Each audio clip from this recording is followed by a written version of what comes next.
এক উকিল ছিল ও তার বউ।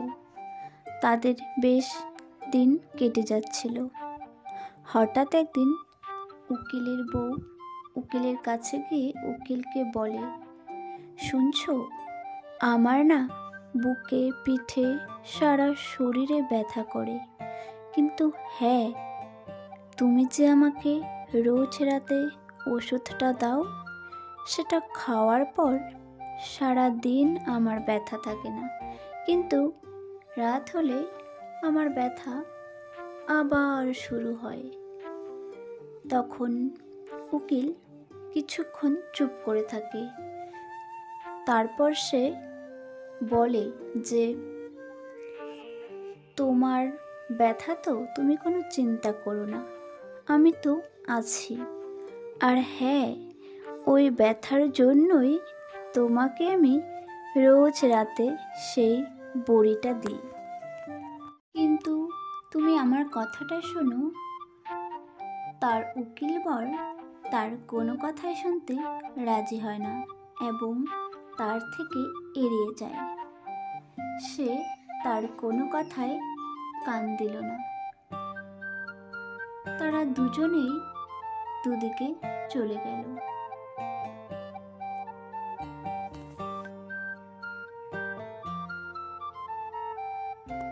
আবার রাত হলো, তার শরীর আবার ব্যথা শুরু হলো, আর তার উকিল বর তাকে বড়ি দেয় এবং তার ঘুম পেয়ে যায়।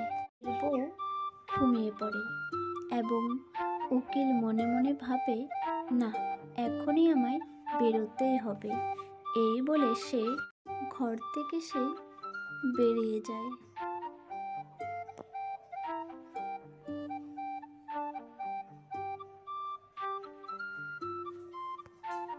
থেকে উঠে দেখে তার উকিল বর তার পাশে নেই। এভাবেই চলতে থাকে কিছুদিন। হঠাৎ একদিন সে ঘর পরিষ্কার করছিল। সে ঘর ঝাড় দিচ্ছে, আর ঝাড় দেওয়ার সময় তার হাতে লেগে তাকে যে তার উকিল বর বড়িটা দেয়, সেটাও সে জানালা দিয়ে ফেলে দেয়। হঠাৎ সে বলে ওঠে, এ মা, এখন কি হবে? আমার যে ব্যথার ওষুধটা ছিল, সেই ওষুধটা তো আমি ঘর পরিষ্কার করার সময় জানালা দিয়ে ফেলে দিয়েছি। এবার ও তো খুব রাগ করবে। এই ভেবে সে ওই রকমই একটা ওষুধ প্যাকেট করে রেখে দিয়েছিল। এবং যখন তার বর বলে যে ব্যথার ওষুধটা খেয়ে নাও, তখন সে চুপ করে পেছন দিকে সেই ওষুধটা ফেলে দেয়। তার উকিল বর ভাবে সে ঘুমিয়ে পড়েছে, এখন আমি যাই, কিন্তু না, তার বউ ঘুমিয়ে থাকার ভান করে। সে বেরিয়ে যায় আর তার বউ বলে, এত রাতে উনি কোথায় যাচ্ছেন? সেটাই তো। এর পরদিন একই ভান করে সে শুয়ে থাকে, আর তার উকিল বর বেরিয়ে যায়। তখন তার বউ বলে, তিনি কোথায় যাচ্ছেন? তখন তার বউ তার পিছু নিতে থাকে। আর উকিল বর একটা ঘরে ঢোকে।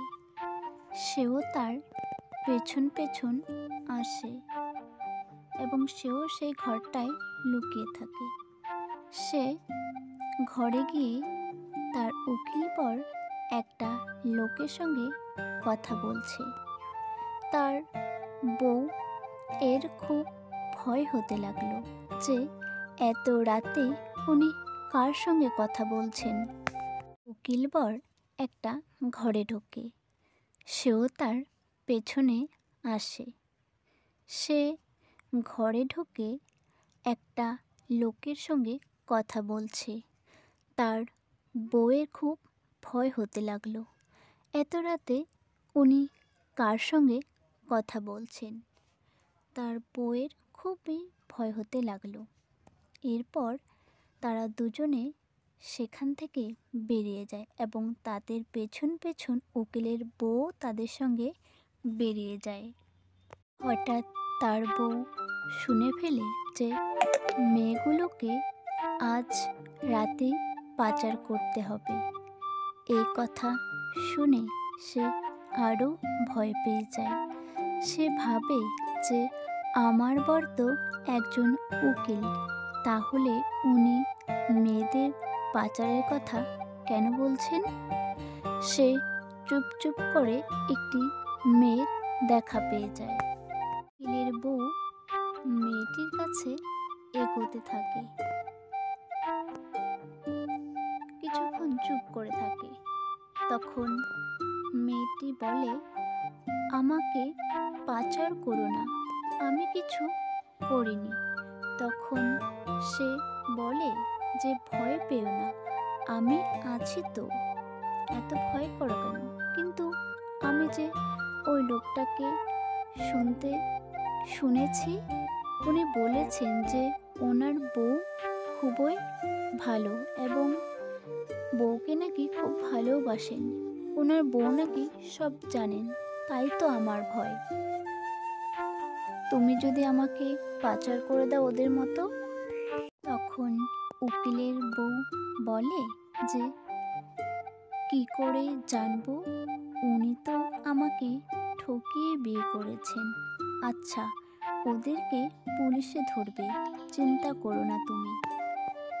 এরপর তারা দুজন যখন একসঙ্গে থাকে তখন তার বউ পুলিশ নিয়ে এসে একেবারে তাদের ধরিয়ে দেয়। আর তার উকিল বর বলে যে আমায় ক্ষমা করে দাও, আমার ভুল হয়ে গেছে। তখন তার বউ বলে, ঠকিয়ে আমায় বিয়ে করেছো, চুপ করো তুমি, আমি তোমায় কিছুতেই ক্ষমা করতে পারবো না। তুমি কেন করলে আমার সঙ্গে এরকম বলো? এভাবেই তার নকল উকিল বর জেলে গেল।